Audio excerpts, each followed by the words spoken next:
And Turkey, with that long border with Syria, has become increasingly critical of its neighbour. In Istanbul, we're joined by Abdülhamit Bilici, economist for Today's The Man and general manager of the Zindan news agency. Welcome, gentlemen, to the programme. If I start with you, Mustafa, and ask you about the latest development, which is Syria saying it will allow in Arab League monitors. Do you think the Arab League is going to be happy with that?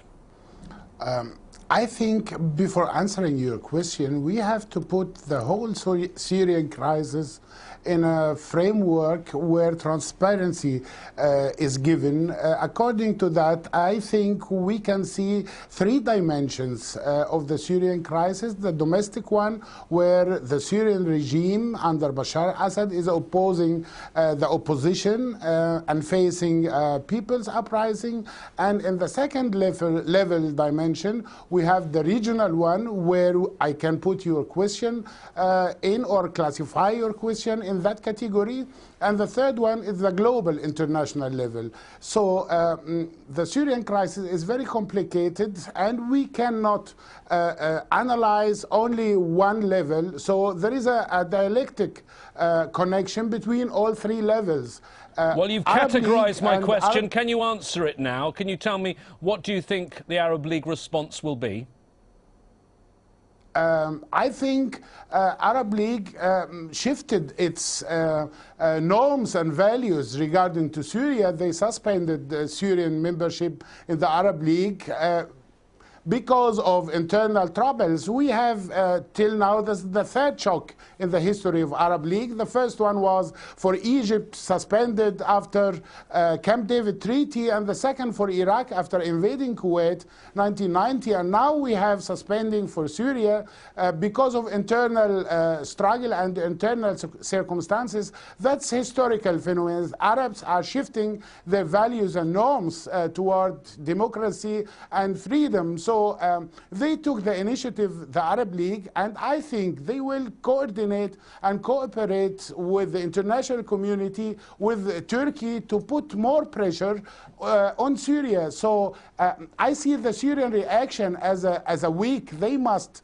comply, but they won't, and they would made obstacles. They will say formally yes, but they will try to win time. So Arab League is aware of that, and I think Arab League would accept that, but set new conditions to be sure that this condition is complied by Syria fully and completely. Abdülhamit in Istanbul, do you think that the Syrians are just playing for time? I guess so. You know, Turkey had very good intentions and asked Assad regime in Syria to change its approach, to start reform without falling into the position of Gaddafi or Mubarak or Ben Ali. But unfortunately, Assad regime wanted to win time and to delay as much as possible. You know, Turkey was one of the most friendly countries to Syria until 2 or 3 months ago.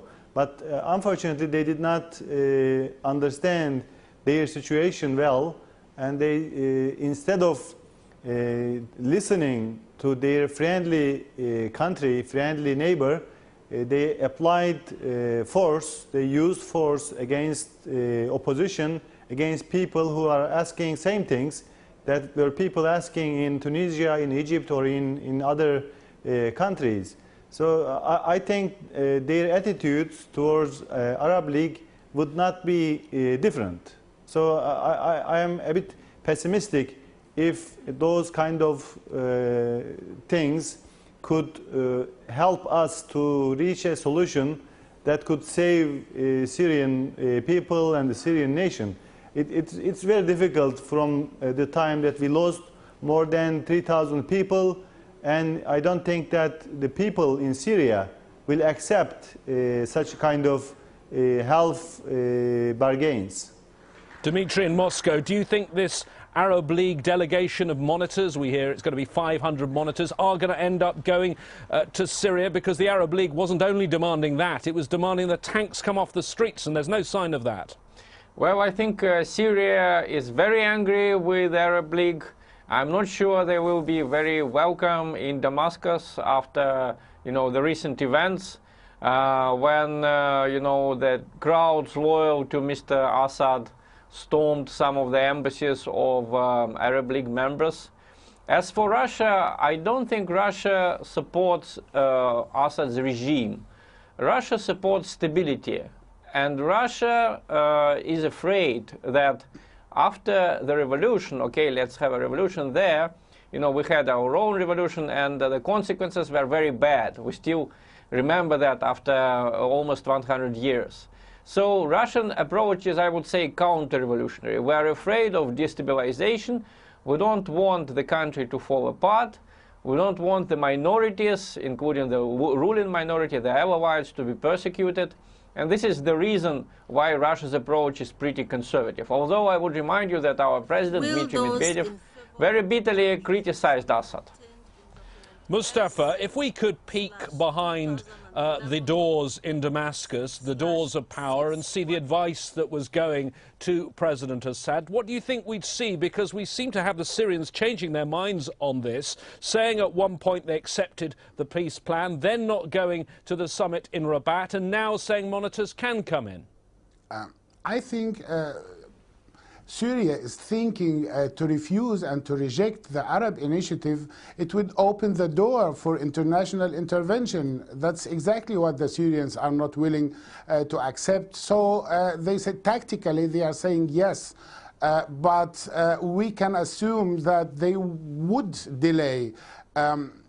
The position now in Syria, the situation is there is a stalemate. The regime is controlling the military security forces, and they have their alliances, and the bourgeoisie, the merchant class in Aleppo and Damascus, the two big cities in Syria, are still not siding with the opposition. So the Syrian regime is technically for the time being now is able to keep the power, but balances are shifting and the opposition is growing and the international attention is growing as well. So they would accept in order to reject objectively.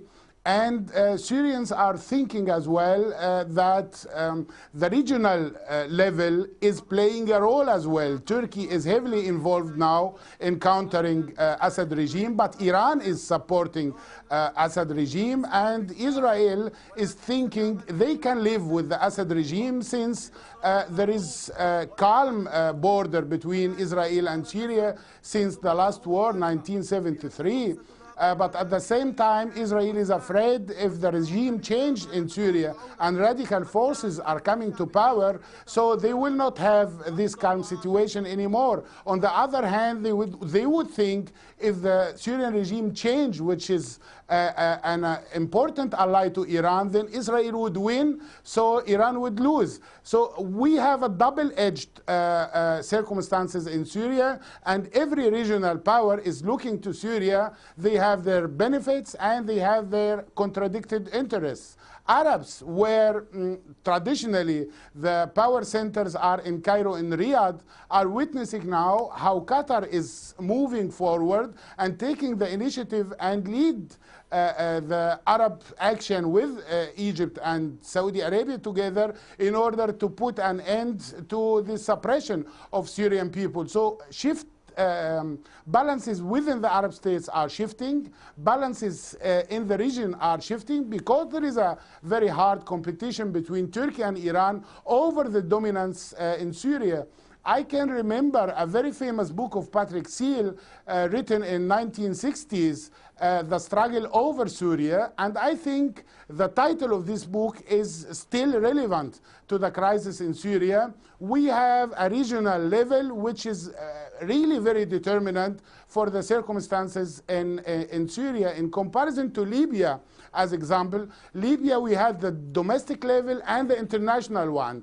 The regional powers like Algeria and Egypt didn't play a significant role. But in the case of Syria, we have heavy roles of Turkey and Iran. And well, let me get on to that role of Turkey, and I'd like to ask Abdülhamit about Turkey. What's the next stage for Turkey? Because I do hear that there is some talk work of setting up some sort of buffer zone, protection zone inside Syria being set up by the Turks. Is that under active consideration?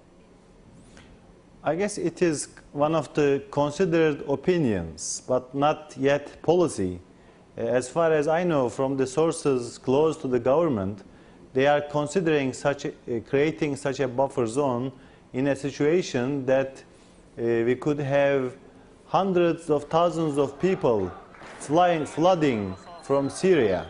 So as a prevention to such a situation, Turkey could handle such a policy.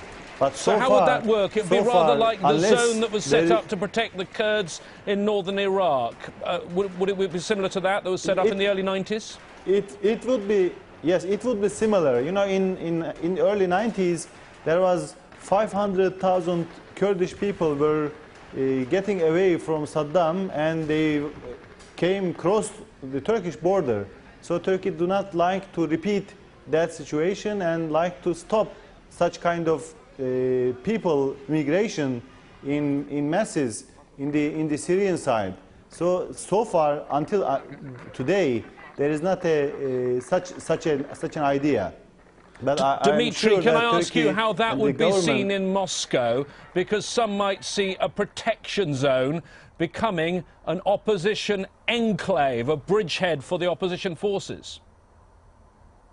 Well, I think Moscow will be very cautious about it, because indeed Moscow is against any foreign intervention in the affairs of sovereign states. And certainly Syria-Turkish relations are a very complicated matter. We once got entangled in them. It was when Mr. Öcalan, you know, the leader of the radical Kurdish party, was expelled from Syria under pressure from Turkey, and he landed in Moscow. So we had lots of trouble with him before we managed to eject him to Italy. Russia is very, very unwilling to see the region destabilized. Also because Syria is a traditional ally. For decades it was the case that Israel was an ally of the United States and Syria was an ally of the Soviet Union. So basically Russia is very unwilling to see its old ally basically being toppled by lots of other countries. Abdülhamit, of course, Turkey was a very close ally of Syria for a very long time, and it's quite remarkable to me how quickly things have changed, because there were strong political ties, there were even strong personal ties, weren't there, between the leaders? Yeah, you are right. Two countries were the best friends until very recently. But Turkey made a very clear decision after Arab Spring that it will be with the side of people, not with the side of regime which are using violence, oppression against very legitimate demands of people. So Turkey in the beginning of the crisis started and tried to be a bridge between two sides, I mean between people and the regime. But unfortunately, the Assad regime or the Baas regime was not helpful in regard to taking necessary preventions or the precautions. But so far, Turkey made its position very clear, because otherwise it would be against the very experience of Turkey itself. Turkey is a democratic country and cannot be with a dictatorial regime or authoritarian regime. Mustafa, can I ask you about that idea of a buffer zone that's being discussed in Turkey, certainly? How would that go down in Arab circles and among the Arab League? And could it just become a base for this free Syrian army, for these defectors, further militarizing the conflict? I think Arab states are looking to the matter with different eyes. On one hand, Turkey is very important and very close to Arab countries, and Turkey has a long border with Syria, so they can achieve it theoretically. But I think in Arab circles, they are opposing Assad regime, but they have concerns about what after Assad regime. the Arabs witnessed a heavily Iranian influence in Iraq after Saddam Hussein, and certain circles in the Arab countries are thinking after Bashar al-Assad, they don't want to see Turkish influence or Turkish heavily involved in Syria, where Syria would be a backyard for Turkey. So Arab states and Turkey have common interest in opposing Assad regime, but I think in the long term they would have contradicted interest, because Turkey is looking to Syria as its backyard, and this zone would be the start of a dramatic change in the Syrian circumstances, where army officers and soldiers can go there and take protection, and even civil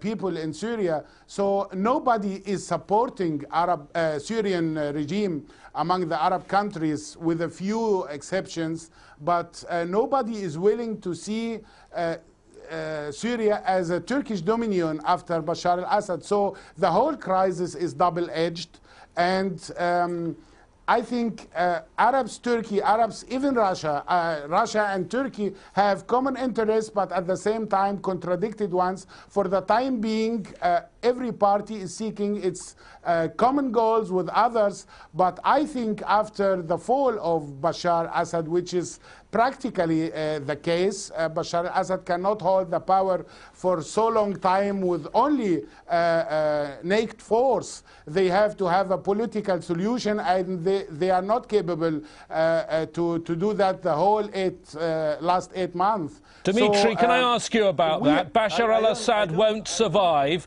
Can you tell us, if that is the case, why does Russia continue to back him? And is there a fear among some in Moscow that you might be on the wrong side of history here? If Bashar al-Assad is toppled and there is no agreement among various opposition factions that topple him, I think the consequences will be terrible for everyone, and Russia is just unwilling to see that perspective.